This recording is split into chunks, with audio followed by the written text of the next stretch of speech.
अपने व्यापार को बनाइए डिजिटल। लिंक ऑनलाइन के साथ वेबसाइट और डेली ग्रीटिंग इमेज सेवा शुरू मात्र 499 रुपए में। अधिक जानकारी के लिए दिए हुए नंबर पर संपर्क करें। नमस्कार, रीवा 24 न्यूज में आपका स्वागत। मैं हूं रीति। आइए देखते हैं क्या है आज की प्रमुख खबरें। नगर निगम में होने वाले चुनाव के नामांकन की हुई समीक्षा। बस चालक को जिला प्रशासन ने किया सम्मानित। और अग्निपथ योजना को लेकर एक ओर सरकार अपनी ओर से प्रयास कर रही है, वहीं दूसरी ओर प्रशासन भी अलर्ट है। इन खबरों को आगे हम विस्तार से देखेंगे। नगर निगम में होने वाले महापौर और पार्षद के नामांकन की समीक्षा हो चुकी है। अब सिंबल बैठने की तैयारी आरंभ की जा रही है। आगामी दिनों में जल्द से नगर निगम के चुनाव होंगे, जिसमें महापौर के लिए आए सभी आवेदन स्वीकार कर लिए गए हैं।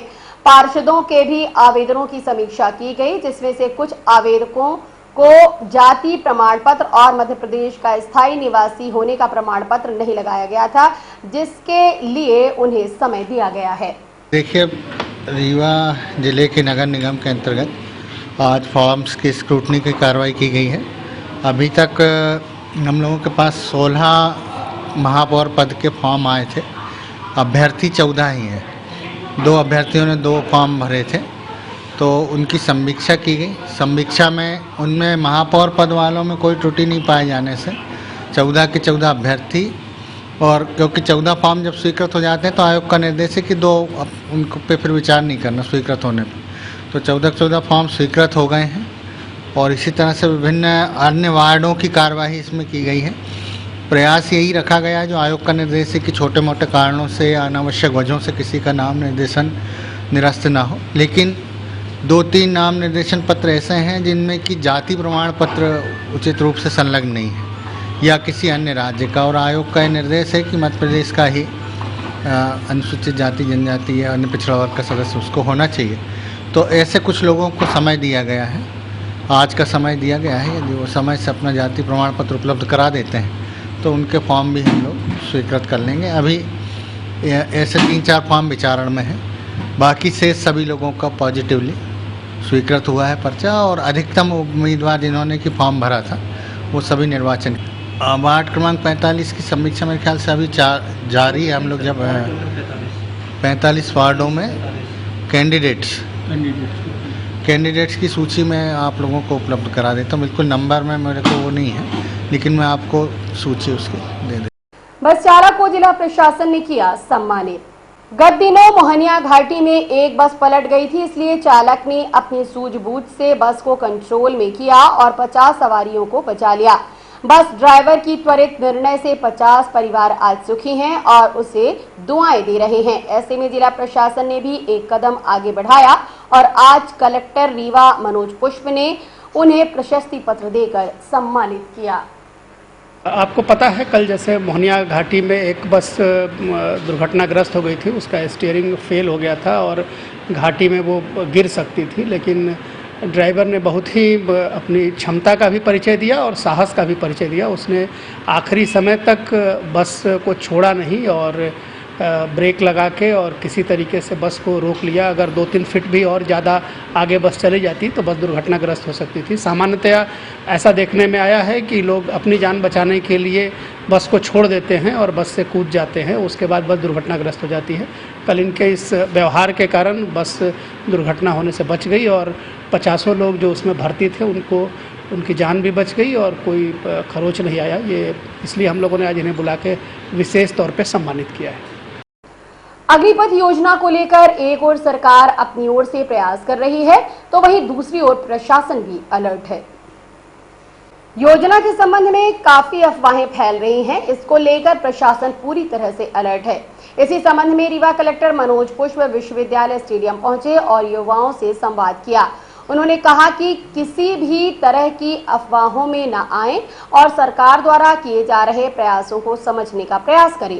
रीवा 24 न्यूज भी आप दर्शकों से अपील करता है कि किसी भी बात को समझे बिना कोई भी ऐसा कदम न उठाएं जो देश और समाज के हित में ना हो, क्योंकि हिंसा किसी भी समस्या का हल नहीं है। कर रहे हो तो वहाँ पर भी आपसे बड़े गंभीर व्यवहार की उम्मीद रहेगी हमेशा। तो ये हमको अभी से ही तैयार करना पड़ेगा अपने व्यक्तित्व में कि किसी भी बात को पहले वेरीफाई करें, पहले उसको समझें, उसके दुष्परिणाम और उसके क्या परिणाम हो सकते हैं इसको समझें, फिर हम अपना एक्ट करें। तो किसी भी कॉल पर दौड़ के चले गए, कोई भी बात आई तो हम उसको सच मान लिए।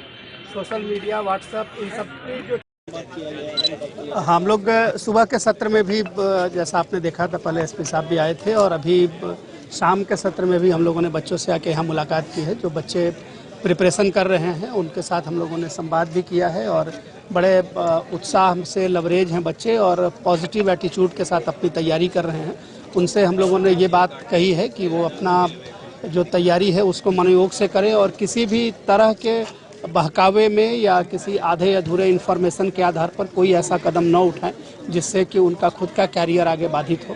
बच्चों से बहुत अच्छे वातावरण में आपने देखा बातचीत हुई है और वो रीवा में जो एटमॉस्फेयर है बहुत ही पॉजिटिव है और बहुत ही सुखद। एप्रीहेंशन है क्योंकि बहुत जगह इस तरह के इवेंट्स हो रहे हैं तो एहतियात के तौर पर रेलवे स्टेशन या ऐसी सभी जगहों पर हम लोगों ने पर्याप्त सुरक्षा व्यवस्था लगा रखी है। अभी आप देखो हम लोगों ने पूरे शहर में भी फ्लैग मार्च निकाला है ताकि लोगों में कॉन्फिडेंस भी बना रहे और अगर कोई ऐसी एंटी सोशल एलिमेंट्स हैं जो इस एटमॉस्फेयर का फ़ायदा उठाकर किसी को बहकावे में लाकर और ऐसी कोई गलत गतिविधियां करता है तो उनके खिलाफ सख्त से सख्त कार्रवाई करने के लिए भी हम कटिबद्ध हैं। बच्चों का कैरियर अच्छा रहे, बच्चों का भविष्य खराब नहीं हो, इसलिए हम लोगों ने बच्चों के साथ ये संवाद किया है।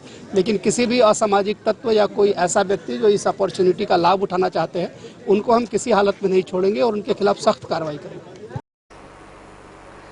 इन दिनों सरकार की महत्वाकांक्षी योजना अग्निपथ को लेकर मामला तूल पकड़ता जा रहा है। प्रशासन पूरी सावधानी से मामले पर नजर बनाए हुए है। आज रमा गोविंद पैलेस छावनी में तब्दील रहा। पुलिस को यह खबर मिली कि कुछ उपद्रवी रमा गोविंद पैलेस में कोचिंग बंद कराने का प्रयास कर रहे हैं। सूचना मिलने पर थाना प्रभारी विश्वविद्यालय मौके पर पहुंच गए और बताया कि सिर्फ अफवाह है। उन्हें कहा कि युवाओं को अफवाहों में नहीं पड़ना है। क्या कहा थाना प्रभारी ने, आप खुद सुने।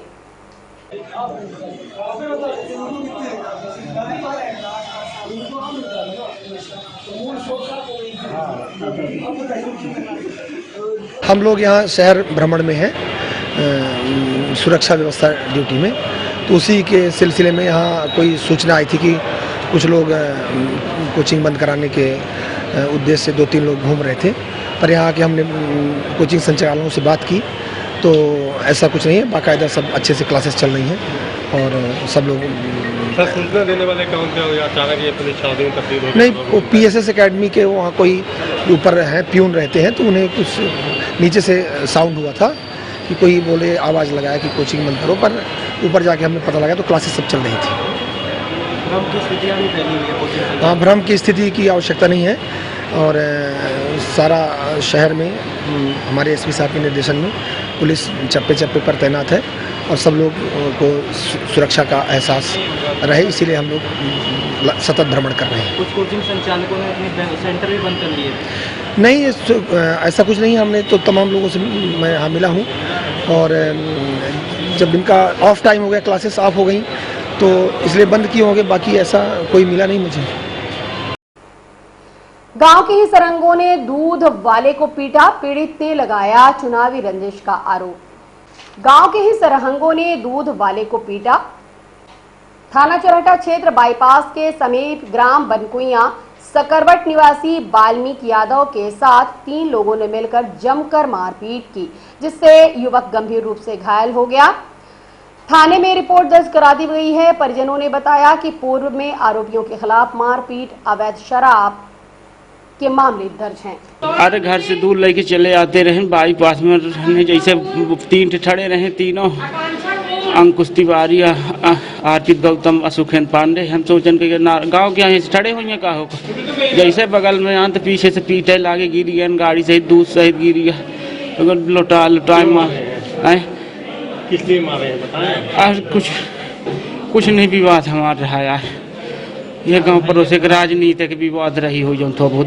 चुनाव लड़ रहे हो आप? अरे हम नहीं लड़े रहे, दबाव के हमको वोट दो। कौन चुनाव लड़ रहा? अरे पंची उंची है चुनाव कौन लड़ रहा उसमें आरोपियों में? वो कौन जो मारे वो नहीं लड़े रहे, कौनो तो किसको वोट दिलाना है तो? दूसरे पक्ष का, दूसरे पक्ष क्या है? किसको वोट दिलाने की बोल रहे थे वो लोग? किसको नाम अभी नहीं आया है, अभी 22 से। कब की घटना है ये? अरे 8 बजे सुबह की। कौन सा गांव थाना? बन को यहाँ चोरहटा थाना। आप किसी के सपोर्ट कर रहे हो? अरे हम किसी के नहीं सपोर्ट करते रहे, किसका सपोर्ट कर रहे हैं? किसी का नहीं करते रहे भाई। किसका सपोर्ट कर रहे हैं? वो लोग किसी जो आरोपी हैं वो किसके पक्ष में थे?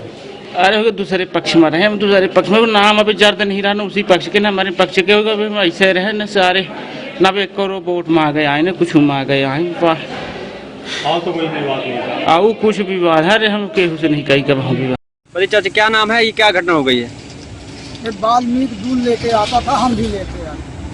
हम थोड़ा पाछे रहे, आगे रहा तो इसको मारते मारते गिरा दिए। तभी हम पहुंचे थे, 3 लोग भागे, एक लोग आगे भाग गए मोट वाले जो थे, और ये 2 लोग पाछे गए।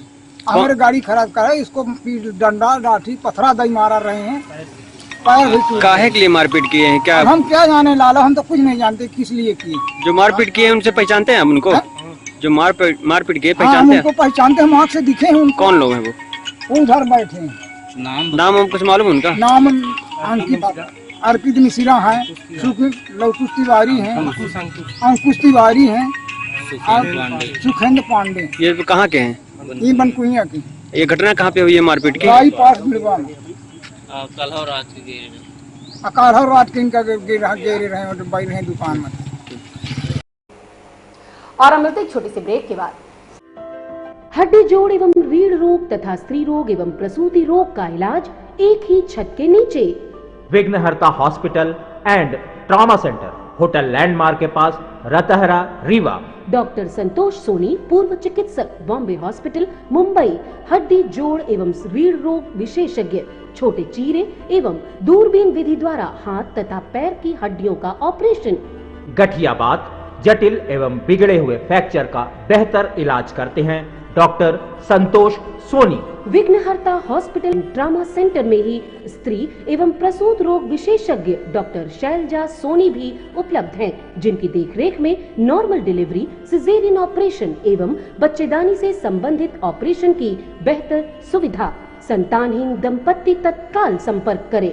विघ्नहर्ता hospital and trauma centre, hotel landmark के पास, रतहरा, रीवा। सुविधाजनक एवं सफल इलाज हेतु आज ही संपर्क करें। विघ्नहर्ता hospital and trauma centre, hotel landmark के पास, रतहरा, रीवा। मोबाइल नंबर 7828781983 अथवा 8462956774 पर। रीवा में रिश्ते को शर्मसार करने वाली एक घटना फिर सामने आई है, जहां रिश्ते के नाबालिग चचेरे भाई ने नाबालिग युवती के साथ दुष्कर्म की घटना को अंजाम दिया। पुलिस ने आरोपी चचेरे भाई को गिरफ्तार कर लिया है। रीवा जिले के गढ़ थाना क्षेत्र अंतर्गत 11 वर्षीय बच्ची के साथ एक नाबालिग चचेरे भाई ने दुष्कर्म की घटना को अंजाम दिया। रविवार की दोपहर आरोपी युवती को आम के बगीचे में लेकर गया। वहां सुनसान स्थान का फायदा उठाकर 17 वर्षीय नाबालिग आरोपी ने रेप किया। वारदात के बाद नाबालिग बच्ची बदहाल हालत में घर पहुंची। इसी बीच परिजनों को देखकर वो रोने लगी। माता पिता ने कारण पूछा तो डर के मारे कुछ बोलने को तैयार ही नहीं थी। किसी तरह समझाइश देकर परिजनों ने उससे बात की तो उसने बताया। उसकी बात सुनने के बाद उन सभी परिवार के लोगों के होश उड़ गए। घटना की जानकारी लगने के बाद उन्होंने तुरंत इसकी सूचना गढ़ पुलिस को दी। जानकारी के बाद पहुंची पुलिस ने महिला अधिकारी के समक्ष बयान कराया। इसके बाद अस्पताल ले जाकर मेडिकल चेकअप करवाया। रेप की पुष्टि होने पर दुष्कर्म व पास्को एक्ट की धाराओं के तहत पुलिस ने प्रकरण दर्ज कर लिया है। साथ ही कुछ घंटों के भीतर आरोपी को पुलिस ने अभिरक्षा में ले लिया, जिससे पूछताछ कर रही। थाना अंतर्गत एक भाई बहन का दुष्कर्म का मामला सामने आया है, क्या है सर पूरा मामला? गढ़ थाना अंतर्गत कजन ब्रदर के द्वारा एक घटना दुष्कर्म किया गया बच्ची के साथ, और बच्ची का ट्रीटमेंट करा दिया गया, ठीक है बच्ची की हालत, और आरोपी को भी गिरफ्तार कर लिया गया है और इन्वेस्टिगेशन हमारा जारी है। आज की खबरों में बस इतना ही। नई खबरों के साथ हम होंगे पुनः उपस्थित। इजाजत दीजिए रीति को, नमस्कार।